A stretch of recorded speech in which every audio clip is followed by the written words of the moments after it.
In today's video, I'll be sharing farmhouse Dollar Tree DIYs that are garden inspired. Welcome to Creative by Nature DIY and Decor. My name is Donna.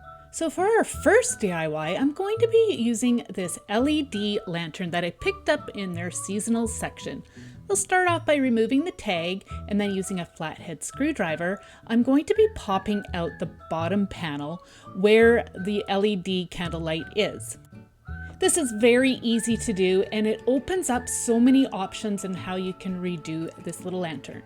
So I'm going to be giving it a coat of this Deco Art color wash in the patina color, and this wash comes in lots of different colors and it's so pretty. So you apply it with a brush and then use a rag and wipe it off, and it leaves a staining effect. These lanterns do come in other colors. I just went with the white as I wasn't sure what I was going to do with it at the point when I bought these, but I just really love how this is turning out. You can stain it any color you'd like. I'm going to continue to add the stain and then allow it to dry.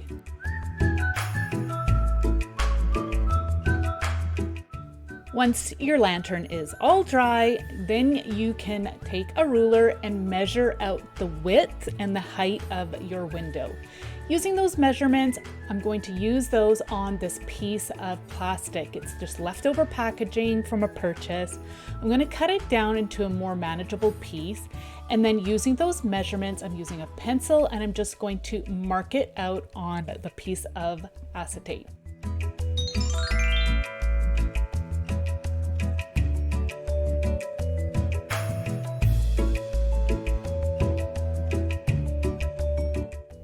Once you have your measurements all marked out, then you can use some scissors and cut that plastic piece out. And then I am just going to make sure that this piece is going to fit inside my window, trim down as needed. Here my piece fits perfectly, so I'm going to use that template and I'm going to cut out 3 more pieces of this plastic acetate.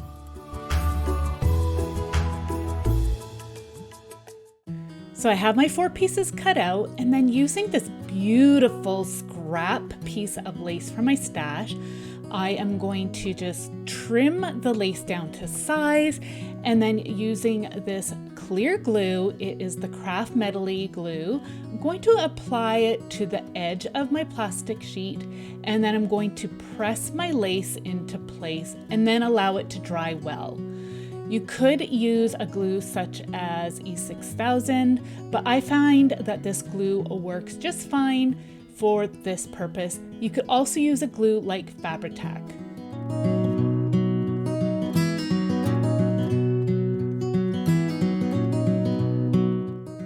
So you want to set all 4 pieces aside and allow to dry well. And once they are dry, you can go back in and trim off any of the excess lace that is left behind.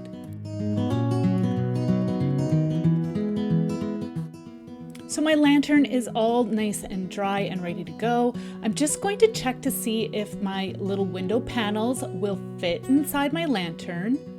And I do trim off if I need to, as once I had the lace on, it was a little bit of a tighter fit.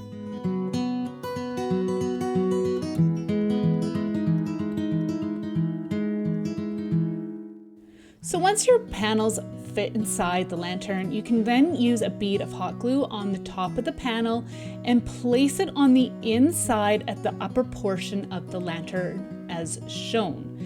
Then taking the hot glue, I add a bead to the bottom and again press that panel into place, allow it to set, and I continue to add all the other panels inside.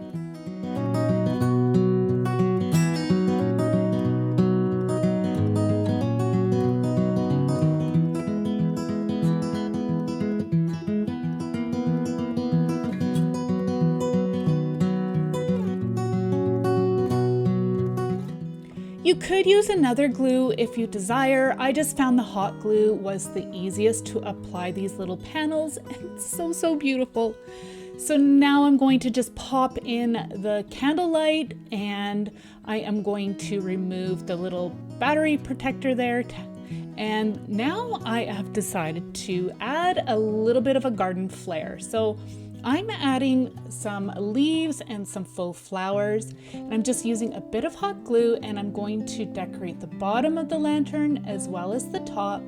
This part is optional, but I thought it would look so beautiful. Again, I'm going for that garden look, and it definitely has more of a shabby chic farmhouse look. It would be beautiful for a wedding. I just love how these turned out.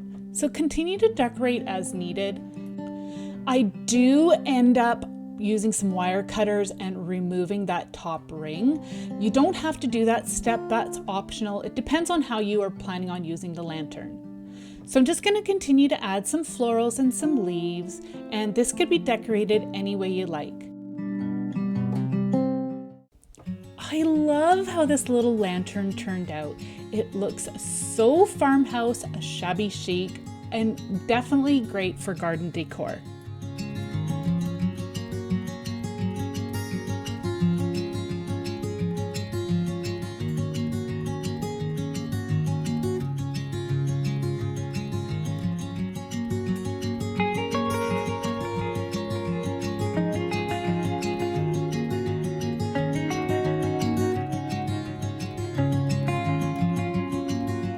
So today's video is part of the Dollar Store DIY collaboration hop.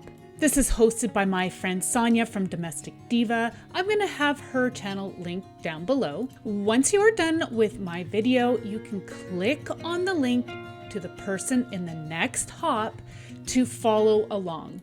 For my next DIY, I'm going to be using this wood panel that was gifted to me by my friend Rebecca from At Home with Rebecca Jane. So I'm going to be using, again, this Deco Art Vintage Wash in the white, and I'm going to give this panel a coat, and using my rag, I'm wiping off the excess. I'll have the links to these vintage washes down in my description box below if you want to check them out.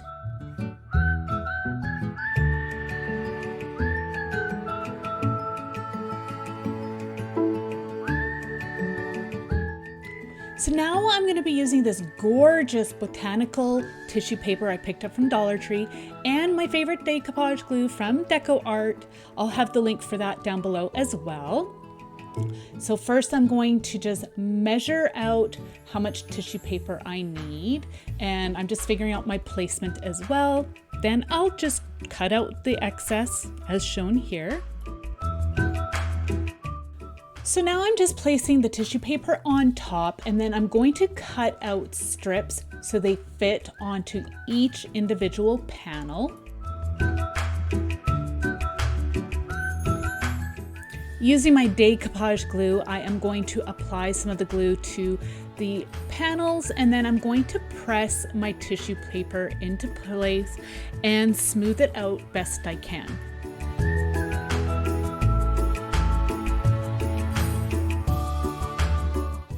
So at this point, I am not putting another layer of my decoupage glue on quite yet. I want to trim off the excess tissue paper, and then I'm going to continue on with all the other panels before I seal up the pieces with another layer of decoupage glue.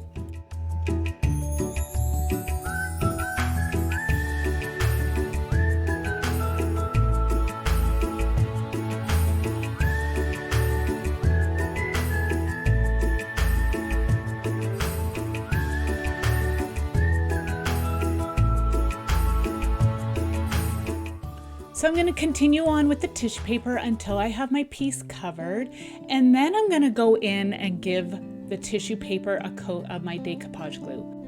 I really like this decoupage glue. I find that it doesn't leave any tackiness, and I really like the matte sheen that it leaves behind. So once you have this piece all coated, I will allow it to dry well. And then you can go in and start to distress the edges by using a sanding block.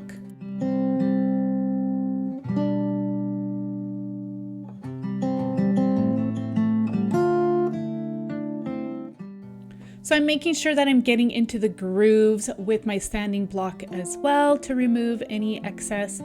And I really love the texture that was left behind. I'm just using a rag to remove any of the dust. And now for an added touch, I decided to go in with some walnut gel stain, again from Deco Art. I love this gel stain, it is my favorite. So I'm just going in and applying it with a rag. You don't have to do this step, this part is optional. It depends on the look you're going for. Now I had a little bit too much on for my liking, so I'm just using a rag and some water, and I'm lifting up some of that stain just so it's not quite as brown. I wanted to look like it was just kind of laying around for a while, that really neat aged patina. So I've allowed that to dry, and I'm going over it again with my decoupage glue, just in case any of the paper lifted while I was sanding. And then I'll allow that to dry, and then I'll show you what I do next. So I decided to make a really cute little wreath for this panel, and I dug into my stash and I found these pip berries that I picked up from Dollar Tree last year in the fall. They are so pretty, and because they have got wire built in, you can bend them to create a little wreath. Now I am going to use these ferns. Again, this is from some florals that I picked up from Dollar Tree, and I am going to bend them into shape by using some hot glue and applying them to the back side of my pip berry wreath.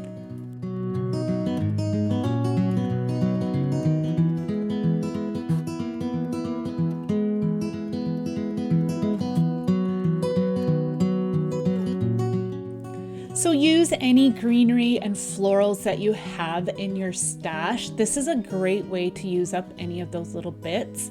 Here I have some leaves and some white flowers, again from Dollar Tree, leftover from other projects. I'm just going to cut them down, and then using some hot glue, I'm just going to glue them into place to fill in my wreath form.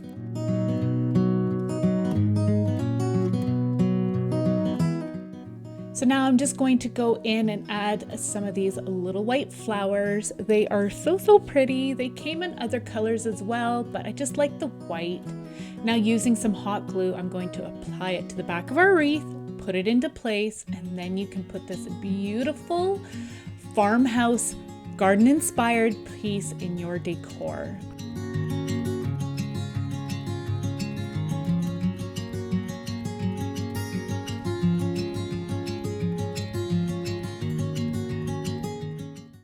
All right, so now I'm going to be using this fresh flower market sign that I picked up from the Dollar Tree.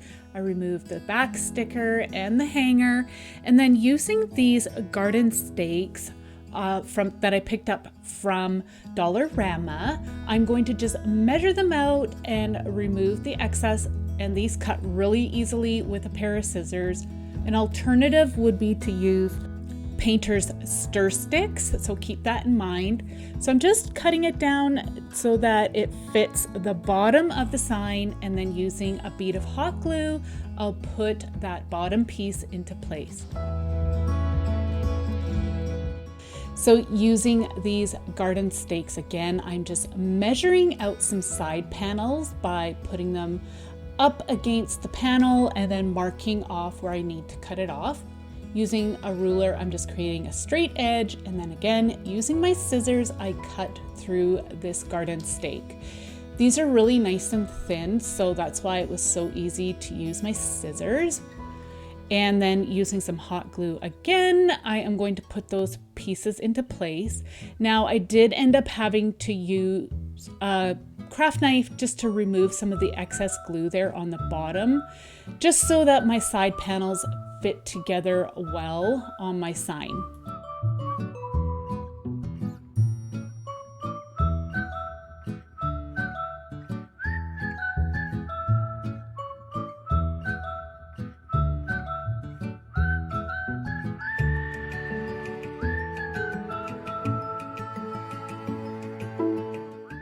To help hold things into place, I add a bead of the hot glue on all the joints, and then once it sets for a few seconds, I just run my finger along the edge. No, I didn't burn myself. I do have a low temp glue gun. So I do that for all the joints, and then I want to create my back panel. So again, I'm using my garden stakes, and I am going to use a total of 3. They fit perfectly, and I'll trim them down to size. And then using some craft sticks, I am going to create some supports across all 3 of these pieces. So you can trim them down at this point right away, but I'm using some hot glue and putting them into place right now. And then I'm gonna go back in and trim off the ends.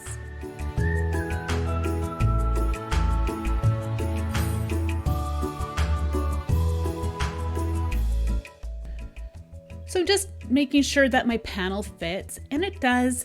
So using some hot glue, I'll run a bead on the bottom and then place my panel into place and allow it to set just for a few seconds. Then I pull it back, add a bead of glue on each side, press it into place and allow it to set. Now I do end up adding a little bit of hot glue on the inside joint at the tops. And then I also run a bead on the bottom, and that will help hold it all together really well. So I'm going to add a hanger by using this jute rope. I'm just roughly measuring out the length. It's just in case I decide that I want to hang this on the wall. I want to have that option.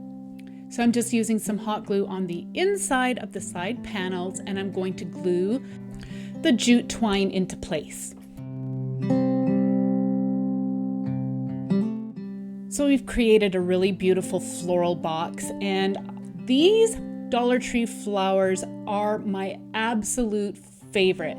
They remind me of some meadow flowers that you would go and pick on, say, a hike or a walk, or really pretty garden flowers. I'm just trimming them down so they fit inside, and I'm using them as a full clump.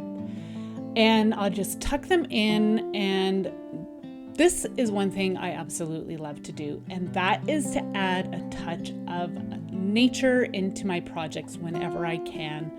And for stuff like this, it really helps to bring a piece alive. I love adding twigs to these florals. I think it just adds such a beautiful, beautiful look. Another option would be to use some dry grasses or even some preserved dry leaves. You really think outside the box when it comes to natural elements to add. I am so happy with how this floral box turned out. Again, you could hang it on your wall or on a shelf. It is just so beautiful, and it has a beautiful farmhouse, a garden look.